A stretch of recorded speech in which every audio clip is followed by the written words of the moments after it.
Hi, boys and girls. We are going to continue our reading of The Water Horse. We have chapter 7, A Bit Too Tame. You see the problem, don't you? Said Father on the following morning.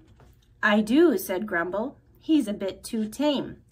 They watched the children standing in the shallows playing with Crusoe. Each had a stick to scratch his back, and as usual, he was squirming with pleasure at the rough tickling. There had been no sign of him when they arrived. The surface of the loch-in was calm and empty, but Kirsty had called Crusoe, and almost at once he had surfaced and come swimming towards them. He's not afraid of humans. That's the trouble, said Father. Kind treatment and good food, that's what people mean to him. So now he'll react the same way to anybody, I'm thinking. One of the locals, a tourist, anyone. He turned to the children. Suppose a couple of your school friends were coming to visit you and Crusoe spotted them. He might come for a tickle, mistaking them for you. You've not told any of your children at school, have you?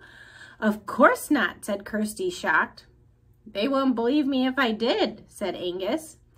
Anyway, said Grumble, there's not many folks that come this way. But it only needs one person to see him, said Father, and that will give the game away.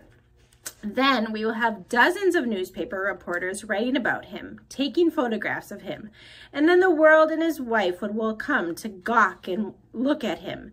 Next thing they'll want to catch him and put him in a zoo. That's if some sportsman doesn't shoot him first and mount his head and stick it on the wall for a trophy. The loch-in's so small, said Grumble, especially at the rate he's growing. Now, if only we could put him in a really huge stretch of water, Loch Lomond, say, he'd not be so easy to spot. Said Father. In my opinion, he said, the first thing to be done is to teach him a new trick. He comes when he's called. Now we must train him to stay hidden unless he's called. How on earth are we to do that? It won't be easy. It means disciplining the animal. He's had things too easy, and that's the trouble. The children are awful fond of the beastie, said Grumble. They get a lot of pleasure from him.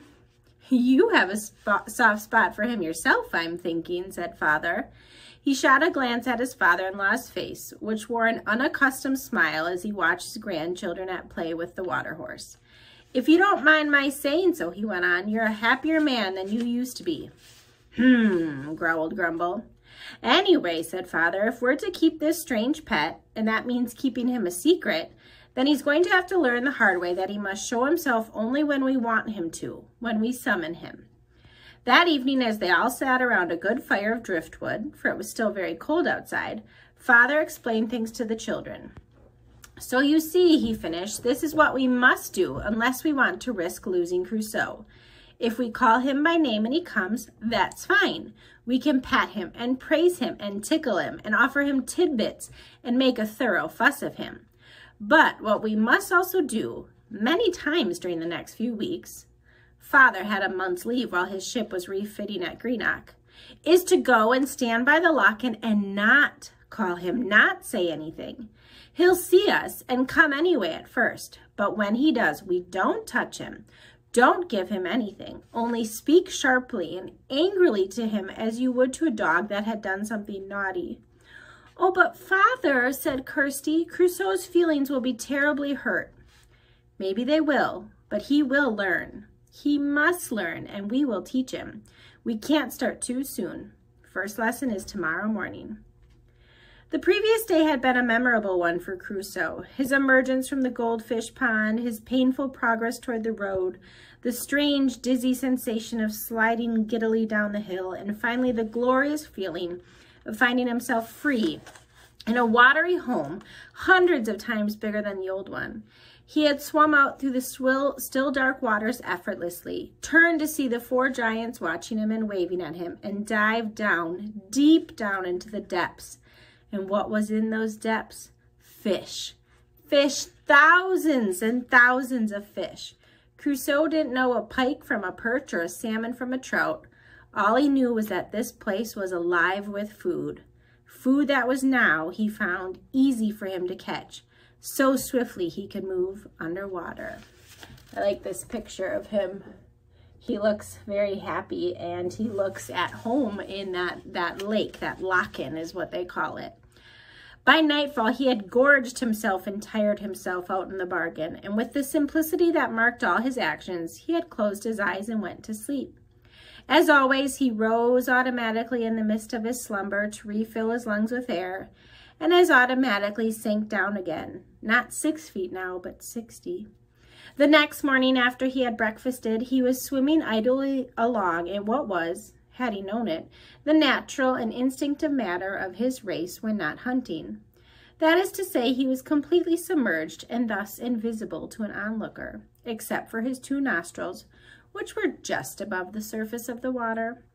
And then he heard the call that was, he had known, his name, and he had swam rapidly to shore. What a joy it was to be tickled by the 2 smallest giants. He still thought of them that way, even though he was now far bigger than either of them. And how he wriggled with pleasure. That they did not feed him mattered not at all, for he was full. He was full and extremely happy. But on the following day, things were different.